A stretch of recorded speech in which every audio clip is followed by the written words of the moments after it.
Thank you, Honourable Speaker, sir. Honourable Speaker, sir, right at the outset, let me just say that I rise in support of the motion that is before the House. Sir. Honourable Speaker, sir, when I stood before this House some months ago, I actually spoke about how our national airline was not just a national symbol of pride, it was actually the mainstay of the Fijian tourism industry. Honourable Speaker, sir, they seem to forget that, sir.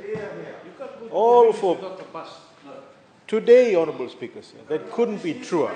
And we shouldn't wind it up. You can't treat it like a toy, Honourable. You can't. Let me put it into perspective, sir, and in quite a simple perspective, so that even they can understand it. Honourable Speaker, sir, pre-COVID, Honourable Speaker, sir, the tourism industry was worth 40% of our GDP. In fact, a third of those tourism earnings can be attributed to Fiji Airways, Honourable Speaker, sir. It can be attributed to Fiji Airways, who carried up to 70% of our visitors. That's over 600,000 visitors, sir. What is he talking about trying to wind up the airline, sir? It's ridiculous the kind of comments that are actually being made from that side of the House with respect to our national airline, sir. It is extremely sad, Honourable Speaker, sir, extremely sad that we have to each time stand up and defend our national airline, sir. Each time we have to remind the opposition that it's very important that we actually protect and we keep, Honourable Nawaikula, our national airline, sir. Honourable Speaker, it is also, our national airline is also an employer, sir. It is an employer of specialized skill sets, sir. The opposition is not actually able to fully embrace this concept of national solidarity, sir. I think they need some kind of reality check.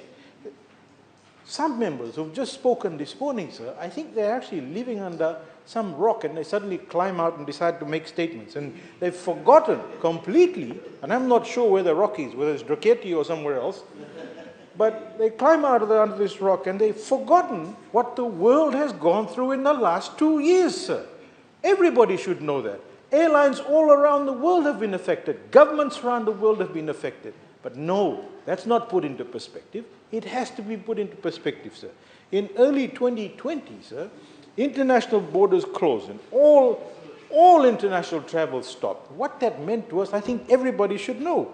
When this happens, the first business, especially for us, that gets affected, surprise, surprise, is the airline industry, Honourable Speaker, sir. When international borders closed due to the pandemic, Fiji Airways' bottom line has been affected because they don't fly any planes. They don't earn any money. But when they don't earn money, they actually need support. This is our airline, sir. And Mr. Speaker, sir, that's exactly what the Fijian government is doing. It's actually as simple as that. We are supporting Fiji Airways to ensure that we are ready to hit the skies with all our ability on the 1st of December 2021. Mr. Speaker, sir, when the borders open, Fiji Airways will be our connection to the world. Those in opposition who actually slate Fiji Airways all the time and say it's a failure and an entity and why is government pouring money into it, yeah, they need to listen very carefully, sir.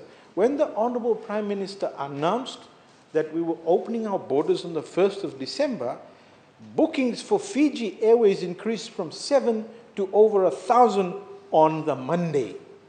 Just in one day, sir.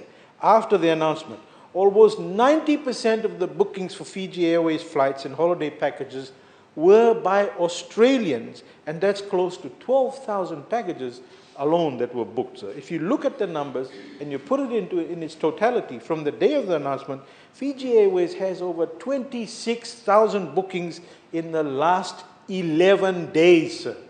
This is the popularity of Fiji, and this is why we need to support our airlines, sir. This is bookings from those wanting to visit their friends and relatives also who want to come back to Fiji. And these are done through travel agents and hotels.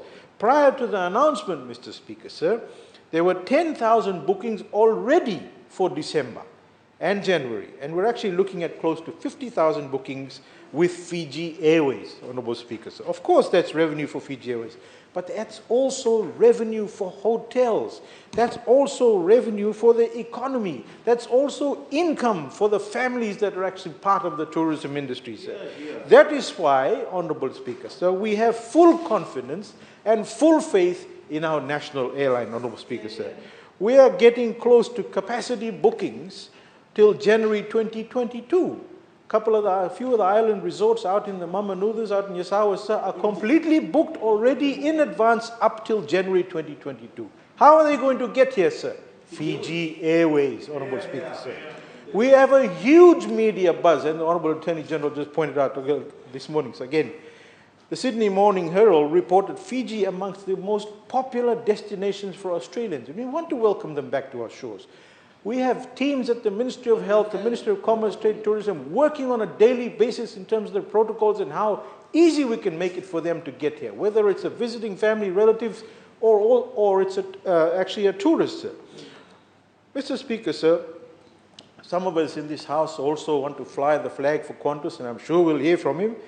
But this is our airline. We want to be able to take advantage of the influx in travellers. We want this income to remain in Fiji, Honourable Speaker, sir.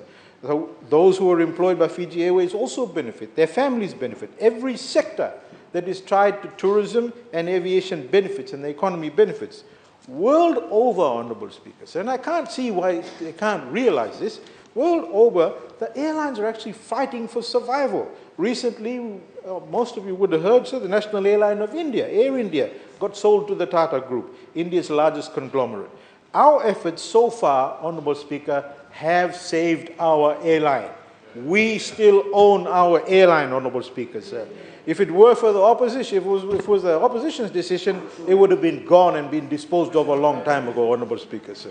Honourable Speaker, sir, a number of countries have continued to support their national airlines. Air New Zealand in September 2021 requested a further 85 million New Zealand dollars from its debt facility from the New Zealand government. This brings their total borrowing up to $435 million, Honourable Speaker, sir, with New Zealand 1.07 billion still available if Air New Zealand needs it. This is the level of support given by the New Zealand government to its airline. The Australian government has provided approximately $600 billion in support to Virgin and Rex Airlines, while support to Qantas, Honourable Speaker, sir, is expected to reach around Aussie $2 billion by the end of the year.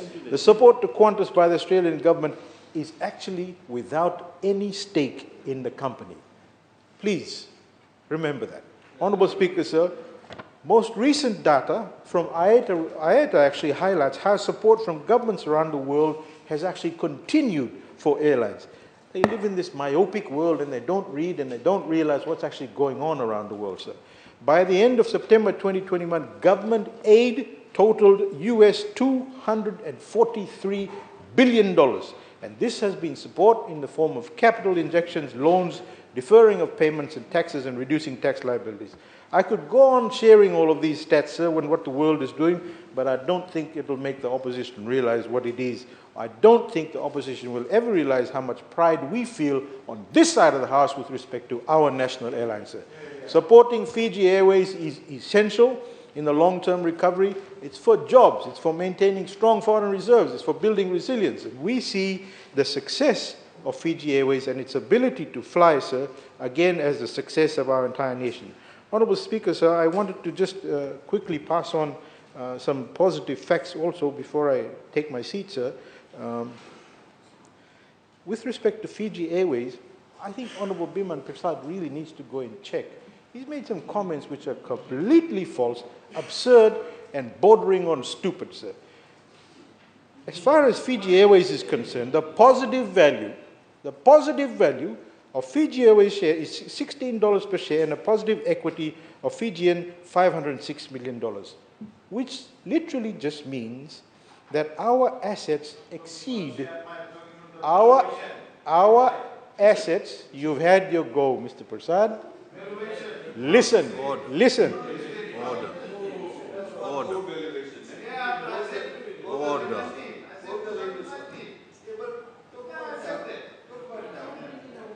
You have the floor. Order, order. He doesn't like it when he's wrong, sir. No, I'm not. Order. I'm not lying. Order. I don't lie and I don't twist the truth. Our assets, Honourable Speaker, sir, exceed liabilities by this 506 million Fiji dollars. Sir. To say we are insolvent is actually absurd and stupid, as I would say, sir. Honourable Speaker, sir, I support this motion wholeheartedly. I thank the Honourable Minister. Honourable Kurandrani, you have the floor.